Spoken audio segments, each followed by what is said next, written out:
Hi everyone. ఈరోజు నేను discuss చేసే టాపిక్ వచ్చేసేసి మనము కంటైనర్ గార్డెనింగ్లో కంటైనర్ని ఫిల్ చేసుకునేటప్పుడు కిందంతా కిచెన్ వేస్టేజ్ వేసుకొని పైన మట్టి వేసుకొని మట్టి మొక్కలు గ్రో చేసుకుంటున్నాము. ఆ గ్రో చేసుకునే ప్రొసీజర్లో ఒక 6 మంత్స్కి లేదా ఒక క్రాప్ అయ్యాక ఆ కంటైనర్ అనేది సొగానికి వెళ్ళిపోతుంది, కంపోస్ట్ అయిపోయి. అలాంటప్పుడు మళ్ళా మనము ఆ కంటైనర్ని పాటింగ్ మిక్స్ చేసుకునే బదులు ఉన్నదానితోనే ఎలాగ మళ్ళా ఫుల్ చేసుకోవాలో అనే దాని గురించి డిస్కస్ చేద్దామండి. నమస్తే, నేను మీ అనూష. ఈ కంటైనరు నేను కిందంతా కిచెన్ వేస్టేజ్ వేసి అలాగా నింపానండి. ఇక్కడ ఒక కాకర తీగ ఉంది, ఆ కాకర తీగ అనేది ఎండిపోయింది. ఇప్పుడు ఈ సొగం కంటైనర్లో ఉన్న దాంట్లో మనం ఏదైనా ఒక్క తీగ జాతి పెట్టుకోవచ్చు, లేదా ఈ కంటైనర్ని కానీ మనం ఫుల్గా కానీ నింపుకున్నట్లయితే 2 తీగలు పెట్టుకొని లేదా 5 or 6 టమోటా ఆర్ మిర్చి ప్లాంట్స్ మనం వేసుకోవచ్చు. ఇలా కంటైనర్ని ఫుల్గా నింపుకోవటం వల్ల మనం నెంబర్ ఆఫ్ ప్లాంట్స్ని ఇంక్రీజ్ చేసుకోవచ్చు. ఇక్కడ ఉన్న ఈ టమోటా శాప్లింగ్ తీసి ఇప్పుడు ఈ కంటైనర్ని ఉన్నదాన్నే ఎలా నింపాలో చూపిస్తానండి.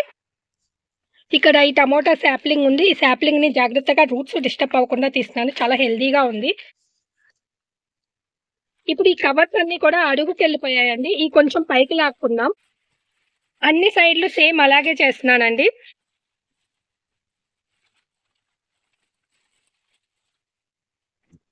ఇది రైస్ బ్యాగ్లు వేసుకునేటప్పుడు 2 పార్ట్స్గా వేసేసుకోండి, అంటే ఒక మడత మీద వేస్తే త్వరగా చినిగిపోతుంది. ఈ కవరు పాడైపోయింది కాబట్టి ఇక్కడ ఇంకొక కవర్ వేస్తున్నాను. ఇదిగోండి, చుట్టూతా కర్రలు పెట్టుకున్నాను. మట్టిని బాగా గుల్లగా చేసుకున్నా, ఇలా పైపుతోనే ఇలాగ గుల్లగా చేసుకున్న తర్వాత దీని మీద కిచెన్ వేస్టేజ్ వేసుకుందాం. ఇది నేను 1 వీక్ నుంచి స్టోరేజ్ చేస్తున్న కిచెన్ వేస్టేజ్ అండి. ఆల్మోస్ట్ ఆల్ కుళ్ళిపోయింది. దీంట్లో అన్నీ వేయచ్చు, ఉడకబెట్టినవి ఎవ్రీథింగ్ వేయచ్చు. ఇప్పుడు వేసినాక వీటిని నీట్గా సర్దుకోండి అన్ని వైపులకి ఈక్వల్గా. ఇదిగోండి కొబ్బరి చిప్పలు డీకంపోజ్ అవ్వవు, కానీ ఎయిర్ గ్యాప్స్ లేకుండా మన కంటైనర్లో వాటర్ స్టోరేజ్ అవ్వకుండా డ్రైన్ అవుట్ అవ్వడానికి యూజ్ అవుతాయి ఈ కొబ్బరి చిప్పలు అనేవి. ఇవి కంటైనర్ అడుగు భాగంలో వేసుకుంటే బెటర్.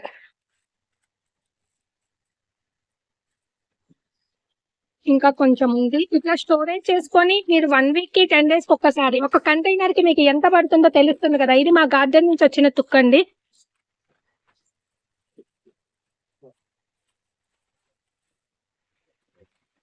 ఇది కూడా కొంచెము తుక్కు, కిచెన్ వేస్టేజే.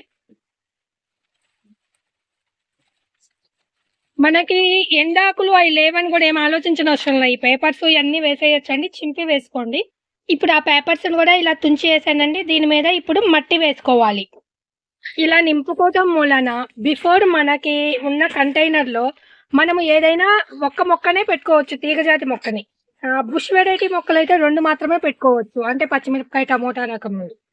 ఇలా కంటైనర్ ఇప్పుడు మళ్ళీ మనము సెకండ్ టైం ఇలా ఫుల్ చేసుకున్నాము అంటే మొత్తం మార్చుకోకుండా 6 ప్లాంట్స్ వరకు పెట్టుకోవచ్చు. తీగజాతి అయితే 2, నార్మల్ అయితే 5 to 6 దాకా పెట్టుకోవచ్చు. ఆల్రెడీ కింద మొత్తం కంపోస్ట్ సాయిలే ఉంది, ఇలా నింపుకున్న సాయిలే ఉంది. పైన కూడా సేమ్ ఇదే ప్రొసీజర్లో నింపుకోవటం మూలన ఎక్కువ ప్లాంట్స్ పెట్టుకోగలుగుతాము. మనము ప్రతి ఒక్క కంటైనర్ని మనం యూజ్ చేసుకోవాలి. ఏదో అంటే సగం వరకు మట్టి వేసి ఒక మొక్క వేసుకొని దానికి ఏదో కొంచెం ఈల్డింగ్ వస్తుంది అలా అనుకోకూడదు. ప్రతి కంటైనర్ని కూడా మనం ఫుల్గా నింపుకొని మొక్క పెట్టుకోవాలి. ఆల్రెడీ మొక్క ఉన్నదాన్ని మనం ఏం చేయలేము. మొక్క అయిపోయాక, ఆ క్రాప్ అయిపోయాక మళ్ళీ నెక్స్ట్ క్రాప్కి వెళ్ళేటప్పుడు ఇలా నింపుకున్నాము అంటే ఇంకా మళ్ళీ 1 year దాకా ఈ కంటైనర్ని కదిలించిన అవసరం లేదు. ఇంకా కంటిన్యూషన్ ఈల్డింగ్ ఉంటే వెజిటేబుల్ గార్డెనింగ్లో ఇంకా 2 years వరకు కూడా ఈ మట్టి అయితే గట్టి పడదు. సొగానికి వెళ్తే మళ్ళీ నింపుకోవాలి, లేదంటే మట్టి గట్టి అయితే పడదు. ఇలా కంటైనర్ ఫుల్గా పోసుకోవాలి. ఇక చూడండి, ఎర్త్ వామ్స్. ఇది మనం ఇంట్లో తయారు చేసుకున్న మట్టి అండి. దీంట్లో చూడండి ఎక్సెల్స్ ఉన్నాయి, బోన్స్ ఉన్నాయి. ఎంత ఫెటైల్గా ఉంది, ఇలా పట్టుకుంటే పొడి పొడిగా ఉంది.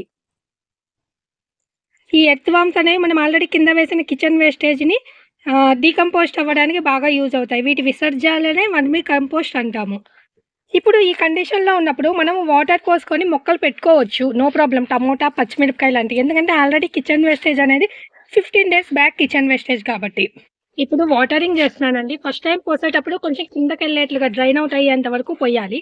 మామూలుగా నాకు ఈ కంటైనర్కి వచ్చేసి 1 లీటర్ డబ్బా వాటర్ సరిపోతుంది. 30 kgsకి ఏదైనా కానీ ఎక్కువ డ్రైన్ అవుట్ అవ్వకుండా ఉంటుంది. ఇప్పుడు ఈరోజు నేను 2 డబ్బాస్ పోసాను. నెక్స్ట్ ఇక్కడ మనము నా దగ్గర టమోటా సాప్లింగ్స్ ఉన్నాయి. ఆ సాప్లింగ్స్ అనేవి ట్రాన్స్‌ప్లాంట్ చేసుకుందాము. ఇవి already 10 days back kitchen wastage కాబట్టి ఈ సాప్లింగ్స్ ఇప్పుడు ట్రాన్స్‌ఫర్ చేసినా నో ప్రాబ్లమ్. ఈ మాత్రం కంటైనర్‌లో మనము 6 ప్లాంట్స్ అనేది పెట్టుకోవచ్చు. ఒకే క్రాఫ్ట్ పెట్టుకునే బదులు మల్టీ క్రాఫ్ట్ పెట్టుకోవటం బెటర్ ఇప్పుడు ఒకే కంటైనర్‌లో. అందుకని నా దగ్గర కొంచెం క్యాప్సికమ్ శాంపిల్స్ ఒక 3 ఉన్నాయి. అవి కూడా ట్రాన్స్‌ప్లాంట్ చేస్తున్నానండి. ఇవి టమోటాలండి. ఒకటి టమోటా, ఒకటి క్యాప్సికమ్ అలాగా పెట్టుకుంటున్నాను. టోటల్‌గా 8 ప్లాంట్స్ పెట్టుకుంటున్నాను. వాటిలో ఏమైనా 6 బతికితే సరిపోతుందండి. ఒకవేళ మనం పెట్టుకున్న ప్రతి ఒక్కటి ఒక్కొక్కసారి బతకదు. స్టెమ్స్ కుళ్ళిపోతాయి. టమోటా మొక్కలైనా గ్రో చేయటం ఈజీ అంటాం గానీ, ఒక్కొక్కసారి ఏంటంటే అవి కూడా కుళ్ళిపోతాయండి. నేను ఆల్రెడీ ఇవి హోల్స్ పెట్టుకొని ఉన్నాను.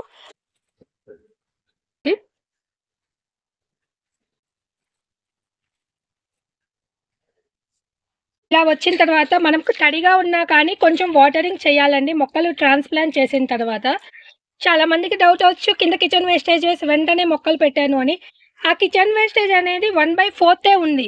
మీరు 3/4 కిచెన్ వేస్టేజ్ చేసి 1/4 మట్టి వేసుకుంటే వెంటనే పెట్టకూడదు. ఎంత కుళ్ళినదైనా కానీ. కిచెన్ వేస్టేజ్ ఎక్కడో అడుగున ఉండి పైనంతా మట్టి ఉన్నప్పుడు మీరు పెట్టుకోవచ్చు. ఈ రూట్స్ ఆ కిచెన్ వేస్టేజ్‌కి వెళ్ళే లోపల డీకంపోజ్డ్ అయిపోయి ఉన్నది. వేళ్ళకి అప్పుడు ఏమి డిస్టర్బ్ అవ్వవు. కానీ కిచెన్ వేస్టేజ్ గాని రూట్స్‌కి తగిలితే మాత్రం కుళ్ళిపోయే ఛాన్సెస్ ఉన్నాయి. మొక్క చచ్చిపోయిద్ది. మనము సగం ఉన్న కంటైనర్‌ని ఎలా ఫుల్లుగా నింపుకోవాలి అనే దాని గురించి ఇదండి. మీకేమైనా డౌట్లుంటే కమెంట్ రూపంలో అడగండండి. నచ్చితే లైక్ చేయండి, షేర్ చేయండి, సబ్స్క్రైబ్ చేయండి. Thank you for watching. Wish you A happy gardening.